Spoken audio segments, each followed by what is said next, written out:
me all right? Yep. Okay. All right, thank you. I want to thank you all for being here today to celebrate the life of my father, Robert Rumsey. Some of you may know me, but for those that don't, if you knew my father, you also know a great deal about me, because as the years have gone by, I've realized more and more how similar I am to him. I learned a lot from him. I learned the confidence to and beauty in striking up conversations with strangers and to truly be interested in other people, to care about them even if for a fleeting moment. He showed me how life can be a constant learning experience and an opportunity to help others learn as well. He inspired me to explore not just the natural world and the people in it, but even beyond our planet into the stars. Some of my fondest memories are me and him sitting on our deck in Colebrook, tracking distant planets, moons, and galaxies through our telescope. And never once did he not take me outside to do just that when I asked him to. As my father grew older, and as Alyssa and I grew up, his life became simpler, but that only invigorated his passion to do what he loved and to explore new avenues. In recent years, he taught almost 30 classes at the Taconic Adult Learning Center, has become more and more involved in this beautiful church that has given him so much, and still continued to strike up conversations with strangers and leave smiles on the faces of both sides of the conversation. If there's one way I can try and sum up how my father felt during the last years of his life, I would say that he was content. He was healthy, living independently in a place he made a home. He was learning, he was teaching. In his own words recently, he had a lot to live for. While he was taken from this life and from us too soon, I hope it can bring some of you peace, as it does me, that he was so happy and so content. Dad, thank you for everything that you gave me and gave us all. I will love you and hold you in my heart forever. Thank you all again for coming today. Thank you for sharing time besides him in life. Thank you for being part of what gave him the joy, love, and contentment that he was so grateful for. Thank you.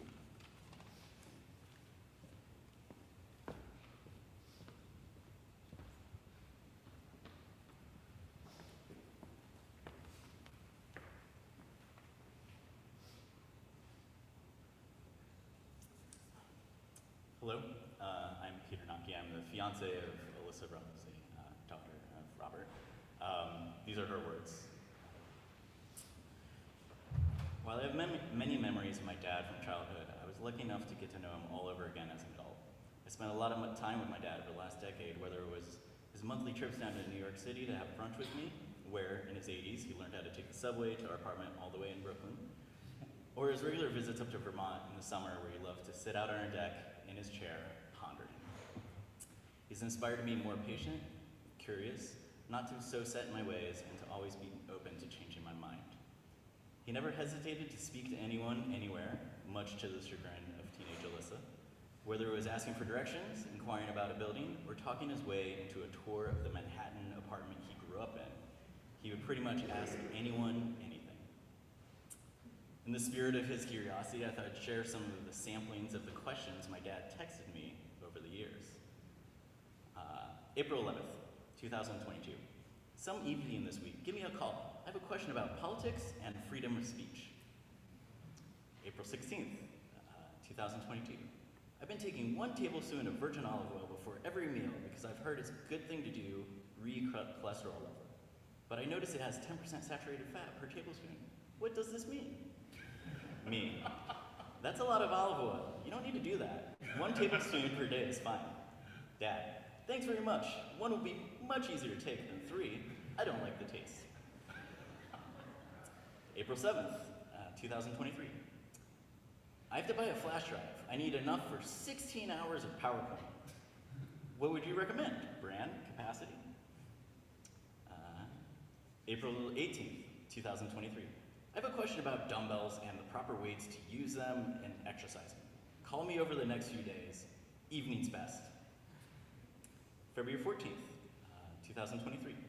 Can you recommend a good, strong, off-the-shelf coffee? Nothing exotic. I'm going to start making my own in the mornings. Me.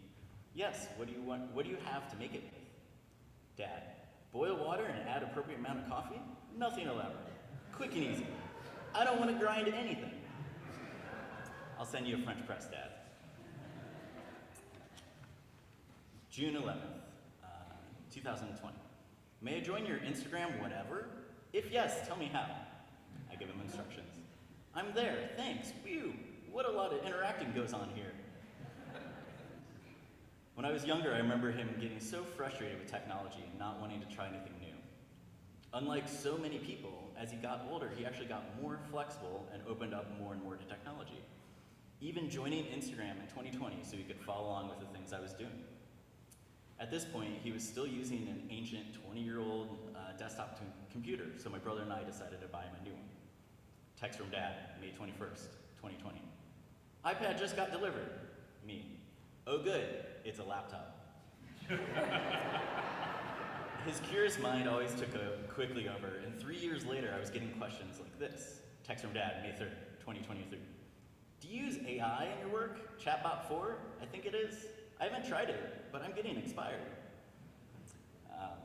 No one could ever believe he was 86, in appearance or mind. In his 80s, he started developing and teaching history lecture classes, learned Zoom once the pandemic hit, and became a regular lector and morning prayer leader at this church. And most recently, he was preparing to start the process to become a deacon at the age of 86. He loved nothing more than a good intellectual conversation or debate, and was always willing to be challenged and open to challenging his mind. He'd often sit quietly and ponder, then share his findings and thoughts with me afterwards, often in a lengthy text message. Text from Dad, May 15th, 2021. I love the people in TLC, curious, not afraid of new ideas, willing to be persuaded when they come up against them. I'm working on my lecture series for next fall term, and just today came up with a topic for next term, so life is good. In December 2019, when I was preparing to write a book, he texted me his thoughts about a possible link between diet and feminism for me to consider.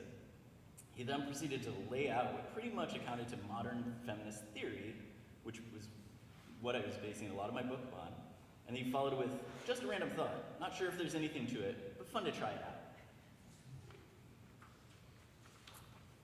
November 19th, 2021. By the way, if you can still do it, change the I to me in your out of office email. Second line.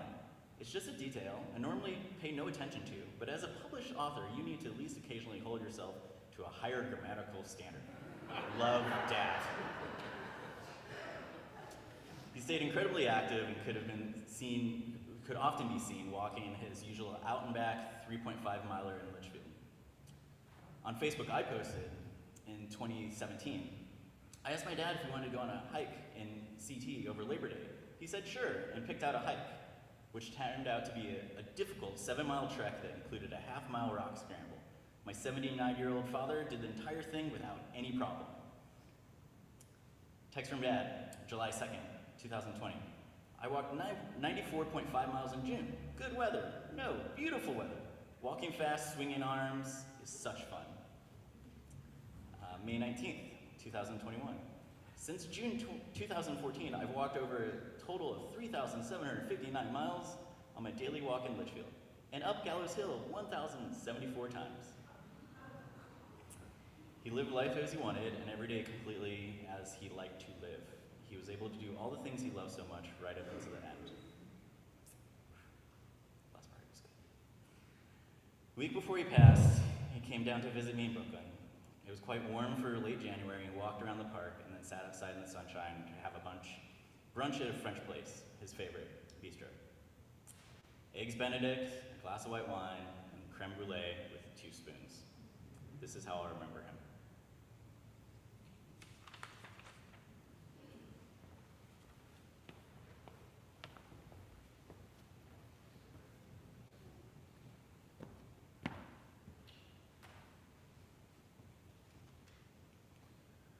Hello, I'm David Rumsey, Bob's younger brother.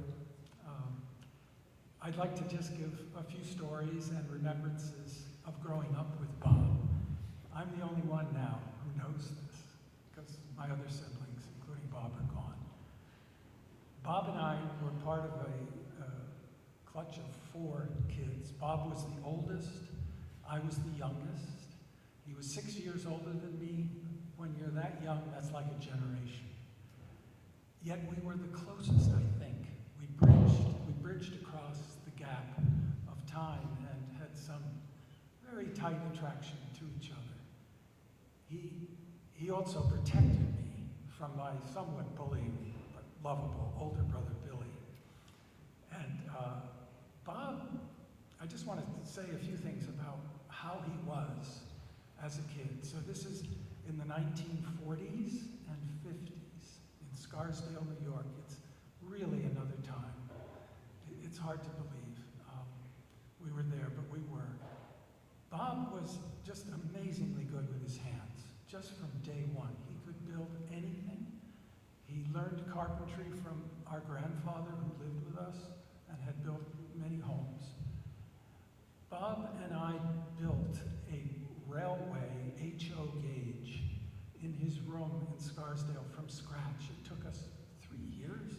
Bobby supervised every detail. The ties, the rails, there was no plastic in it at all in those days. This was early 50s, late 40s. It was just amazing. And it was a precursor of, his later work in construction in his life. He also was an extraordinary artist. He drew with pencil, just amazing drawings. I remember the one that just blew me away was done when he was about 12 years old. It was of Notre Dame Cathedral. Every single detail of all the Gothic tracery perfectly laid out in pencil. I don't know if we still have it, but it was just amazing. He read voraciously. Just as a 10-year-old, we had a huge library in our house in the basement. It was my grandfather's library from Maine. Bobby read book after book after book, history, poetry, art, everything. He was also incredibly gracious physically. I just remember it being in awe of the way he would move, and particularly when he played baseball. He loved baseball. He played really well. He taught me how to be third base, which I did later. And the other thing I remember about him, too, was he would talk to me about the universe. And this is a big deal, when you're my age, when you're just a kid who's, whatever I would have been, 6, 7. Talk about where we would go after we die, where we came from, what the meaning of life was. So we had these long talks.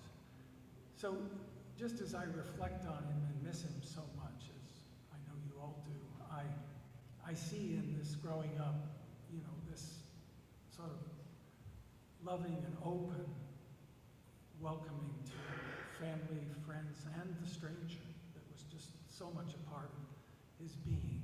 His love of teaching, which he continued, as Ben said, in the Taconic Learning Center in the last 10 years. And then particularly his love of this church and the congregation here, and his growing spirituality in the last 10 years of his life were really something to behold. So I know we all miss him deeply. I'm so happy that, of course, he and Beth left these 2 wonderful children, Alyssa and Ben, and hopefully more to come from them. So thank you.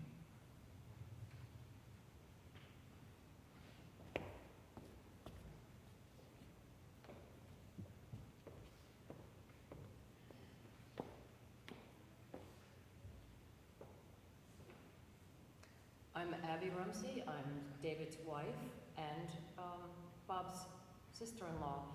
And in remembrance of Bob, dear Bob, when I speak these lines, I want you to think that it's really Bob who's speaking them. Do not stand by my grave and weep. I am not there. I do not sleep. I am the 1,000 winds that blow. I am the diamond glints in snow. I am the sunlight unripened grain. I'm the gentle autumn rain. As you awake with morning's hush, I am the swift, upflying rush of quiet birds encircling light. I am the day transcending night. Do not stand by my grave and cry, I am not there, I did not die.